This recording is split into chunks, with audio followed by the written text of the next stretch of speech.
Hey everybody, it's Mr. Chris at the Hudson Area Public Library. I'm coming to you from the library today. We're doing a bit of a different video for our Slice of Space series here. And a real quick shout out. The library has browsing appointments available on Tuesdays from 3 to 8 p.m. So that's in addition to our regular hours, 10 to 2 throughout the week. And then we have our curbside appointments and our computer lab hours. But if you want to call 715-386-3101 and you're interested in a book browsing appointment, you can book those Tuesdays 3 to 8.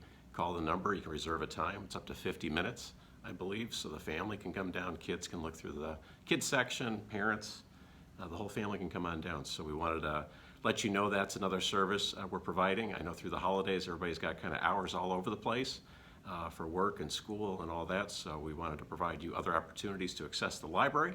So we hope you can take advantage of that. And as always, like and subscribe on our YouTube channel so you're aware of these videos coming out. And today we're doing a little bit of a special one for this episode of A Slice of Space. We're going to do an unboxing video.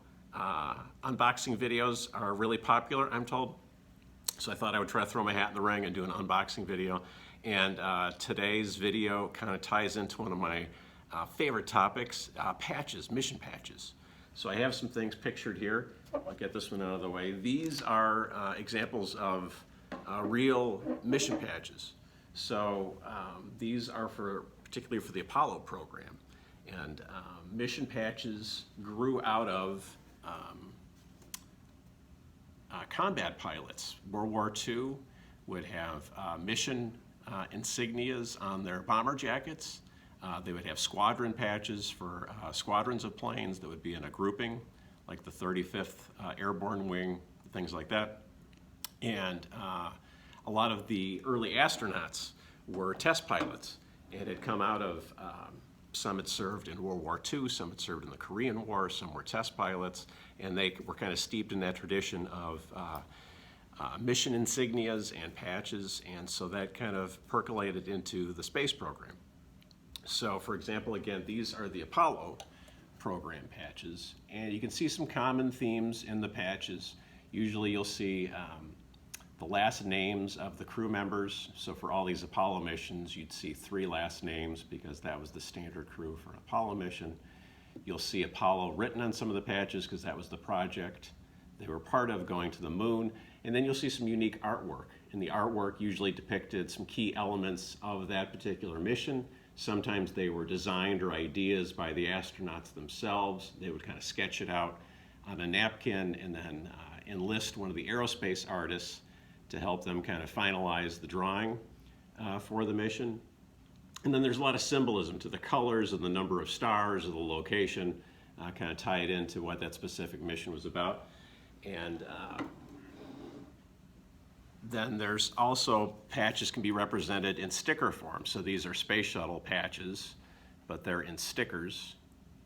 So it's you can put them on books or on binders, on the back of a car, things like that. So these are some of the space shuttle era patches you can see. And then patches are different sizes. So this is an Orion patch, triangular shape. You have commemorative patches. So this is the Apollo 11 commemorative patch. Recently, a couple summers back, we were celebrating the 50th anniversary of the Apollo lunar landing. So this is a 50th anniversary patch kind of commemorating that. So taking some elements of the mission, the first landing on the moon by the United States, you can see the footprints and the flag, the Earth in the background. And then you also have patches that are done up in pin fashion. So if you can see that, that's the James Webb Space Telescope. This will be, it's hard to get with the glare.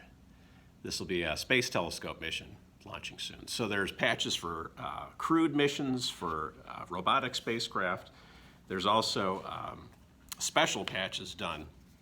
So this is an artist I know who makes patches I'm friends with on social media, Tim Gagnon, and he makes, this was for the recent Mars Perseverance rover mission, which is about halfway on its journey to Mars, landing in February of next year.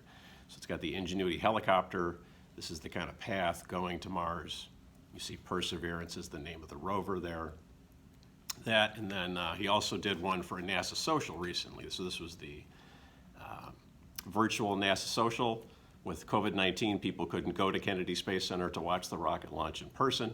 And so Tim made up all of us that were participating in the virtual NASA Social online, kind of promoting the mission and information about it. This was for Bob and Doug, the first crewed flight of a SpaceX Dragon capsule going to the International Space Station. So he made this beautiful patch for that in a rectangular shape. Wanted to show a different size as well.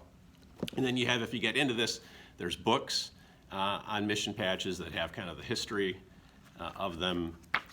So you can kind of see some of the different, again, examples. It'll have a breakdown on the crew and the mission and how they came up with the art for it. And there's books on it.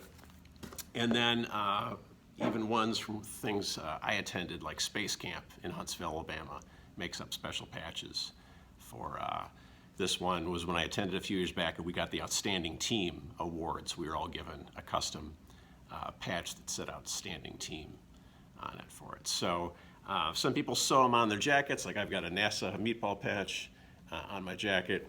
There's an American flag going for it. So you can collect them as kind of souvenirs. Some are iron-on, they'll have the adhesive on the back. Some you have to stitch on, like this one is for that. And astronauts wear them on their uniforms. And then what I have today, we're getting into the Christmas season, so talking about gifts, so I thought I would do an unboxing video. I kind of got myself a gift because there's this show, if I can get it there, called For All Mankind, and it is on Apple Plus, and it's starting its second season. If you can see them, I'm trying to get the glare so much. So they do an alternate history show, and it's going on the premise that what if Russia had successfully landed on the moon first, and that's why if you can make out there, you see an astronaut with a Russian flag looking back at the Earth. And so that's the premise on the show. What would the space program have been like if Russia landed on the moon first? And then a lot of the patches in the show were kind of taking elements of the Apollo patches. Sometimes they had different astronaut names and things like that, so they were a little bit different in the numbers and the style, but they were pulling a lot of elements from the Apollo mission patches. Now they're coming up on season 2, and as you can see, it's a little bit of that Cold War imagery. You see astronauts now in space shuttle era suits, but they have rifles and they're standing on the surface of the moon. And that's kind of teasing that this Cold War aspect, we're both building Russia and the United States are both kind of having competing bases on the moon.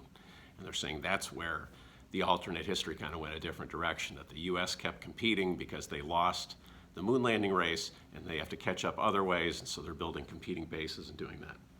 So a thing that was released to promote season 2 of the show, they made 100 boxes of the mission patches, the artwork they designed for season 2. And so I thought I would open that with you here and we could see what those patches look like.